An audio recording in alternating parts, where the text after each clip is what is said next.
Sobat Maestro, sesaat lagi Anda akan bersama-sama mengikuti pengajaran firman Allah yang disampaikan oleh hambanya Pastor Dorcas Daud dari Gereja Hope ACC. Selamat mendengarkan. Shalom, Anda akan mendengarkan program Kuasa dalam Firman-Nya yang disampaikan oleh Pastor Dorcas Daud dari Hope ACC dan Dorcas Ministries. Selamat mendengarkan. Shalom semuanya, puji Tuhan kita berjumpa kembali dan mari kita berdoa terlebih dahulu. Terima kasih Bapa Surgawi, kami siap menerima firman-Mu, berbicaralah sesuai dengan apa yang Engkau kehendaki untuk kami dengar, untuk kami terima hari ini. Urapan Roh Kudus yang telah menolong kami sehingga kami bisa mengerti dan menangkap dengan baik dan benar setiap kebenaran firman-Mu yang luar biasa ini. Dalam nama Tuhan Yesus kami berdoa. Haleluya. Amin. Firman Tuhan yang akan kita bahas hari ini adalah dalam Matius pasal yang ke-14 ayat yang kedua sampai dengan ayat yang ke-4. Mari kita baca bersama-sama. Lalu ia berkata kepada pegawai-pegawainya, "Inilah Yohanes Pembaptis. Ia sudah bangkit dari orang mati, dan itulah sebabnya kuasa-kuasa itu bekerja di dalamnya. Sebab memang Herodes telah menyuruh menangkap Yohanes, membelenggunya dan memenjarakannya berhubung dengan peristiwa Herodias, istri Filipus saudaranya.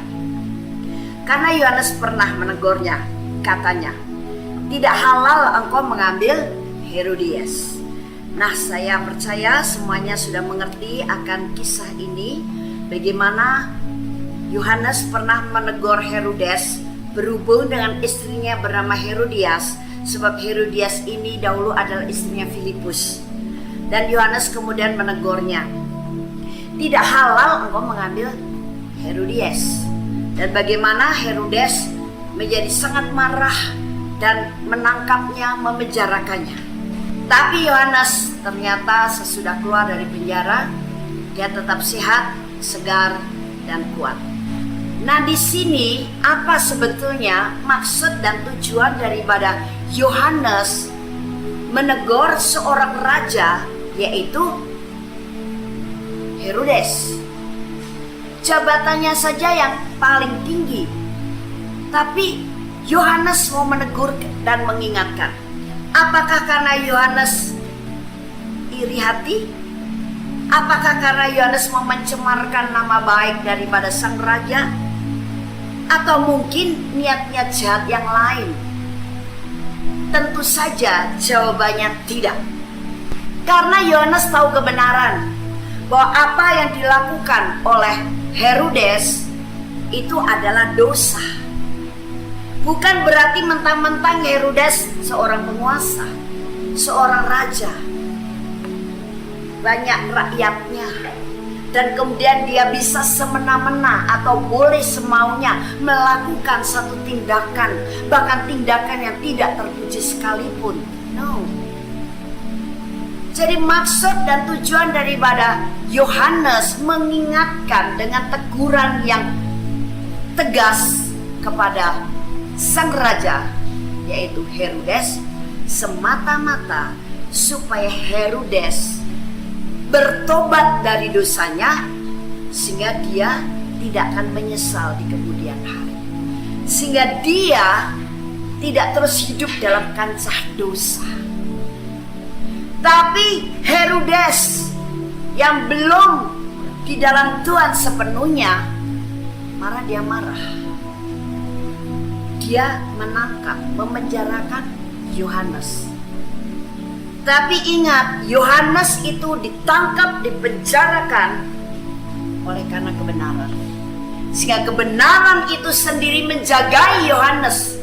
Kebenaran itu sendiri melindungi Yohanes. Kebenaran itu sendiri menyingkapkan diri, sehingga apa yang dikatakan oleh Yohanes itu adalah kebenaran daripada Tuhan. Apakah Yohanes tidak punya kasih? Tentu saja punya. Tapi kasih yang seperti apa? Memang kasih Kristus supranatural atau di luar batas kemampuan kita. Karena itulah kasih yang baru dalam Kristus. Tapi bukan berarti kita seenaknya menerapkan kasih itu walaupun untuk melanggar sebuah dosa, walaupun untuk mengingkari kebenaran, walaupun melakukan hal yang jahat. Bukan. Itu kadang-kadang terbersit dalam pikiran orang-orang Kristen. Dia melakukan sebuah pelanggaran atau tindakan yang tidak terpuji, kemudian dia akan minta maaf, dan terus hal itu dilakukan berulang-ulang karena berpikir bahwa kan kita hidup dalam kasih, jadi apapun kesalahan saya, tindakan saya, ya dia harus mengerti dong. Dia harus memahami. Gak apa-apa kan hidup dalam kasih. Maaf, ini bukan kasih Kristus, tapi kasih yang kurang diajar, sehingga melanggar kesopanan, melanggar etika, melanggar ketentuan bahwa kita harus menghargai sesama. Kita harus mendudukan diri kepada hierarki. Karena kerajaan Allah juga ada hierarki. Bagaimana Yesus juga tunduk 100% kepada Allah Bapa. Jadi kasih Kristus walaupun supranatural, tetap ada aturan mainnya. Bukan untuk melanggar hal-hal yang tidak terpuji.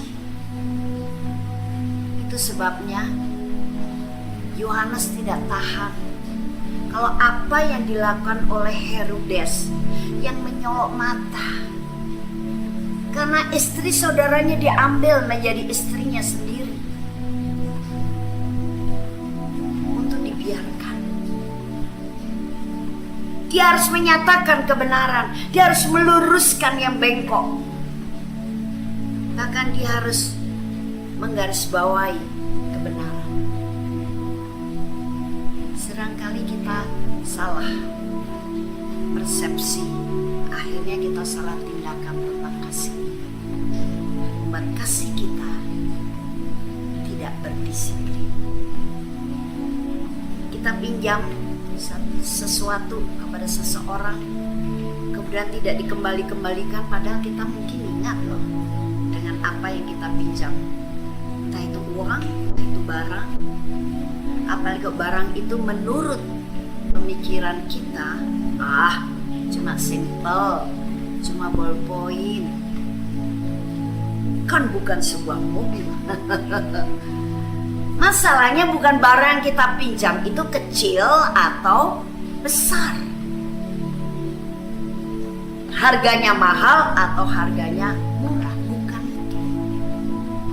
Tapi apakah kita berdisiplin dengan komitmen kita? Komitmen kita berkata bahwa aku pinjam. Tentu kalau meminjam itu sebuah hutang, harus kembalikan. Seringkali walaupun kita ingat, tapi kita melupakannya, pura-pura tidak ingat. Kita menganggap sepele yang seperti itu. Ini contoh tentang materi. Begitu juga tentang kita mempergunakan waktu. Saya yakin semuanya kita selalu diingatkan oleh Roh Kudus, digerakkan oleh Roh Kudus dalam hati kita juga.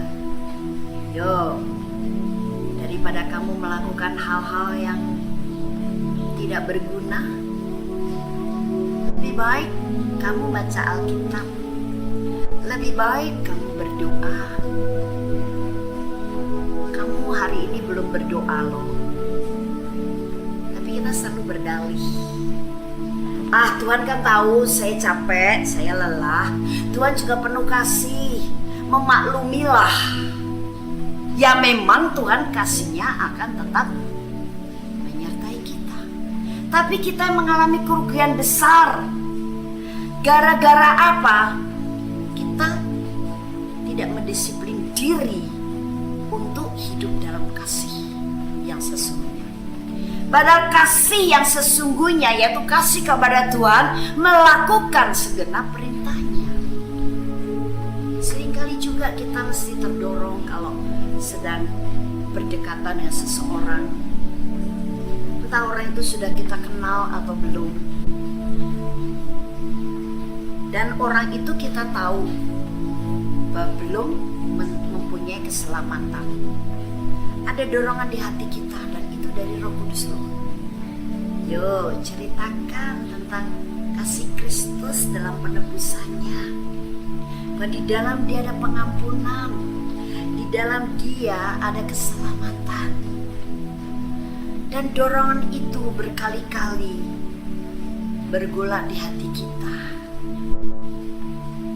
Tapi kita berpikir, baru saja kenal hari ini, masa terus langsung cerita seperti itu? Atau, wow, jangan-jangan nanti dia marah. Kalau kita sekedar menceritakan kasih Allah dan berita sukacita tentang pengampunan dosa dan keselamatan, kan itu sesuatu yang baik, yang positif. Kita tidak memaksa orang untuk mempercayainya saat itu. Kita menabur saja, barangkali kita menyiram. Nanti Allah yang beri pertumbuhan. Dan ini bukan sebuah paksaan, sebuah warta atau berita sukacita. Adapun orang itu menolak, ya itu adalah bagian daripada pekerjaan Roh Kudus nanti yang akan membuat dia bisa mempercayainya. Sekali lagi Allah yang memberi pertumbuhan. Tapi seringkali kita terkecoh dengan pikiran itu. Atau nanti dia udah punya kepercayaan yang lain. Ingat baik-baik bahwa ketika kita memberitakan berita sukacita, bukan mengkristenisasi orang lain atau memaksa orang lain, tapi sekedar membawa berita atau membawa kabar baik. Adapun keputusan ya atau tidak itu tergantung kepada pribadi masing-masing. Ketika tidak, kita sudah menabur kebaikan. Ketika ya, dia mau menerimanya, mempercayainya, puji Tuhan. Anugerah Allah juga. Tapi di sini yang mau saya garis bawahi adalah ketika ada dorongan-dorongan itu, kita mencoba berdalih tadi, beralasan ini dan itu, sehingga sampai dengan kita berpisah dengan orang itu, kita belum sempat memberitakan kabar baik. Kita pikir ya tapi ya udahlah, lewat begitu saja. Padahal engkau berkata, aku mengasihi Tuhan. Kalau kita mengasihi Tuhan, memberitakan kabar baik itu juga perintahnya. Mengapa tidak kita lakukan? Nah, ini yang dibilang kasih tidak berdisiplin. Kita selalu memaafkan diri terus dari segala, bukan ketidakberdayaan, dari segala ketidakmauan. Karena saya percaya ketika kita mau melakukannya untuk sesuatu yang baik, untuk sesuatu yang surgawi, kita didukung, disupport sepenuhnya oleh surga dan oleh kuasa Roh Kudus dan kekuatannya. Saya sangat percaya. Nah, inilah kasih yang tidak berdisiplin. Dalam Yohanes pasal yang kedua, ayat 13 sampai dengan 16, kita ingat di situ dikisahkan Tuhan Yesus menjungkir balikan meja penukar uang, melepaskan burung merpati yang begitu banyak di depan orang-orang yang sedang berjualan dan menjadi penukar uang, serta orang-orang yang mau membeli dan mau menukar uang. Dan orang-orang itu sebenarnya sedang mau masuk ke dalam bait Allah untuk beribadah. Tapi halaman daripada bait Allah sudah dipakai untuk berdagang. Apa yang dikerjakan Yesus? Marah. Dan marahnya luar biasa. Sampai murid-muridnya dan orang lain masih ada yang berpikir, wow, guru selama ini kan penuh kasih dan lemah lembut ya, kok sekarang bisa marah seperti ini? Yesus berkata, cinta kepada rumah Bapakku itu yang menghanguskan aku. Sadari bahwa Yesus marah bukan karena egonya tersinggung, bukan karena dia merasa direndahkan, bukan karena dia merasa dirugikan, atau dia diperbincangkan dengan cerita-cerita yang buruk melalui fitnah, gosip, dan sebagainya. Tapi karena rumah Allah di mana orang banyak ini di situ akan bersekutu. Ini satu tempat untuk orang beribadah kepada Allah. Tapi mengapa di depan ini, di halamannya sudah menjadi kayak pasar? Otomatis orang yang mau ibadah itu sudah terpecah konsentrasinya. Sudah mulai milih-milih burung merpati, mana yang bisa dibelinya. Sudah menukar uang dengan uang recehan, barangkali supaya membawa persembahan dalam ibadah itu nanti hanya memasukkan uang recehan. Jangan memasukkan atau membawa persembahan dalam bait Allah dengan uang yang nilainya besar. Ditukar dulu. Akhirnya mereka mau ibadah bukan dengan hati yang tulus, bukan hati yang bersih, bukan karena kedambaan, kerinduan, dan gairah untuk memuji, menyembah Allah atau bersekutu dengan Allah. Tapi terhenti dulu. Untuk apa? Untuk berhadapan dengan hal-hal yang dari daging, dari dunia. Nah, Yesus marah karena dia begitu cinta dengan rumah Bapaknya. Cintanya begitu tulus, cintanya begitu murni. Tapi cinta yang murni dan tulus dari Yesus adalah cinta yang berdisiplin. Itu sebabnya Yesus sudah menerapkan kasih yang berdisiplin. Tapi bukan berarti sesudah itu Yesus mendendam pada mereka, kemudian dia menjadi marah besar. Tidak. Yesus tetap membimbing orang banyak yang datang berdujur kepadanya dengan hal-hal kerajaan Allah. Yesus sedang menyembuhkan orang yang sakit, orang yang buta, orang yang timpang, semua tetap disembuhkannya. Tapi dalam satu hal, tentang hidup dalam kasih, hendaknya hiduplah dalam kasih yang berdisiplin, sehingga kita menjadi orang yang tahu diri. Kita bisa menerapkan disiplin dalam kasih. Nah, sekarang disiplin dalam kasih itu bagaimana? Kita perlu jelas mengatakan, kalau kita mau hidup yang benar sesuai dengan aturan kerajaan Allah dan menyenangkan hatinya, hiduplah dalam roh, maka kamu akan meninggalkan daging. Karena hidup dalam roh otomatis kita memberikan otoritas dan sepenuh waktu, sepenuh keberadaan kita kepada Roh Kudus yang mau memimpin kita. Dan Roh Kudus memimpin kita selalu kepada kebenaran, selalu kepada hal-hal yang menyenangkan hatinya, selalu hal-hal kebajikan, selalu hal-hal yang membawa kepada tingkat rohani kita yang sampai sempurna dan mencapai kemuliaan. Seringkali juga ketika kita sedang diingatkan, ketika kita sedang ditegur oleh seseorang, mungkin oleh gembalamu, mungkin oleh saudaramu, mungkin oleh orang tuamu, atau mungkin oleh seorang hamba Tuhan, tapi teguran itu berdasarkan ingin membawa kita untuk kembali kepada kebenaran, diluruskan, diperjelas,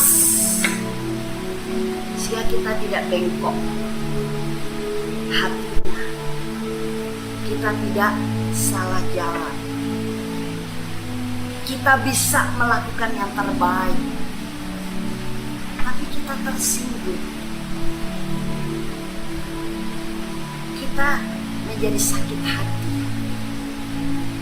kita menjadi marah, kita menjadi tertolak, dan kita membangun sebuah permusuhan dalam hati kita. Barangkali kita bergumam di hati menyumpahinya. Coba kalau kamu sendiri yang mengalami, enak aja kamu cuma menegur aku.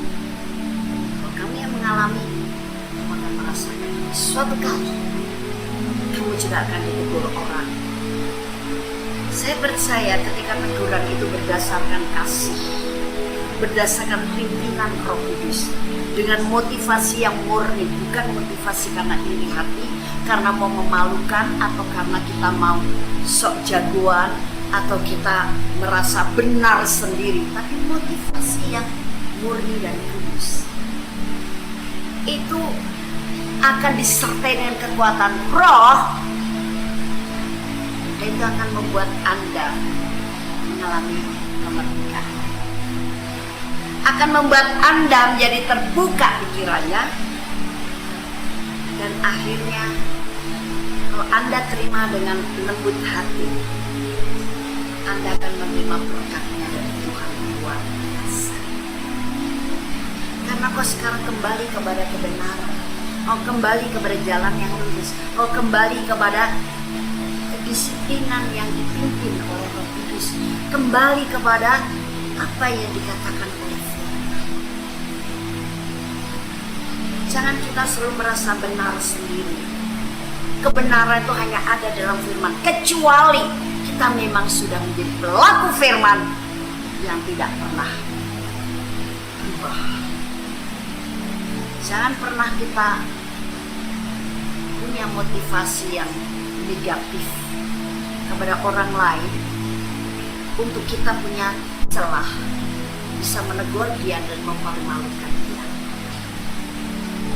Kebenaran itu hanya ada dalam Yesus, dalam firman-Nya, dan dalam pimpinan Roh Kudus. Saya percaya kalau itu dari Roh Kudus dan sesuai dengan firman Allah, maka akan membuat seseorang akan menyadari akan kekeliruannya, dan bahkan teguran itu akan dibela sendiri oleh Tuhan, karena Tuhan akan memunculkan terangnya, Tuhan memunculkan kebenarannya itu seperti siang. Hati yang mengasihi juga perlu mengingatkan sesama, apalagi saudara seiman, keluarga, dari kasih dan hati yang tulus, dan dengan perkataan yang lemah lembut.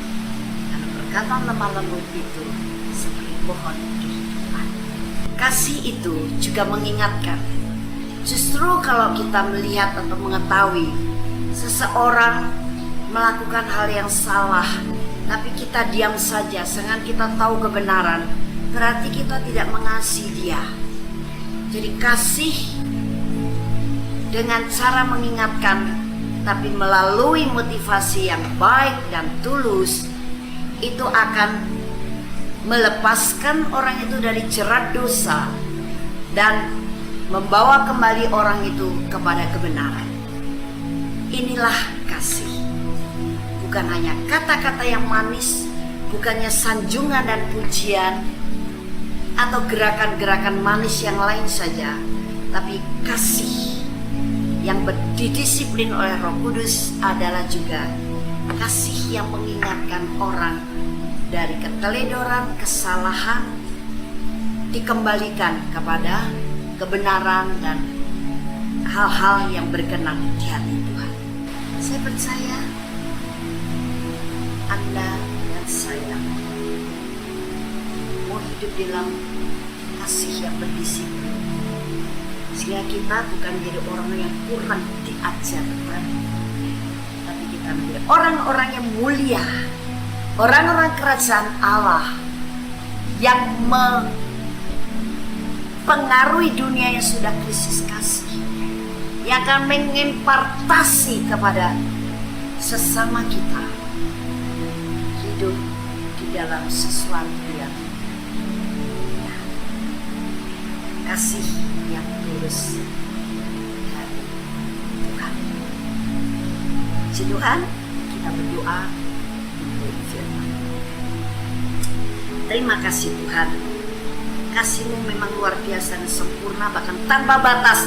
Tapi kami harus mau dipimpin oleh Roh Kudus dan firman Tuhan, berpegang kepada firman Tuhan, supaya kasih kami adalah kasih yang disiplin, kasih yang kami terapkan dalam hidup kami maupun kepada orang lain, terutama kepada Engkau, adalah kasih yang dipimpin oleh Roh Kudus, kasih yang menyenangkan hati-Mu, bukan kasih yang sembarangan atau kasih yang semaunya, sehingga kami seperti orang yang kurang diajar, tapi kami kasih yang menunjukkan kemuliaan-Mu di atas muka bumi dan membuat hati-Mu senang. Karena kasih kami kepadamu itulah yang menghanguskan kami, sehingga kasih kami terapkan pada tempatnya, kasih yang supranatural tapi dalam pimpinan Roh Kudus yang tepat. Terima kasih Bapa Surgawi, dalam nama Tuhan Yesus Kristus kami berdoa. Haleluya. Amin. Haleluya. Kami percaya Anda pasti diberkati oleh firman Tuhan yang disampaikan oleh Pastor Dorcas Daud STH dari Hope ACC dan Dorcas Ministries. Dan bila Anda memiliki pertanyaan seputar kegiatan pelayanan kami, Anda dapat menghubungi kami di 08 222 703 0006. Sekali lagi di 08 222 703 0006. Sampai jumpa kembali. Tuhan Yesus memberkati.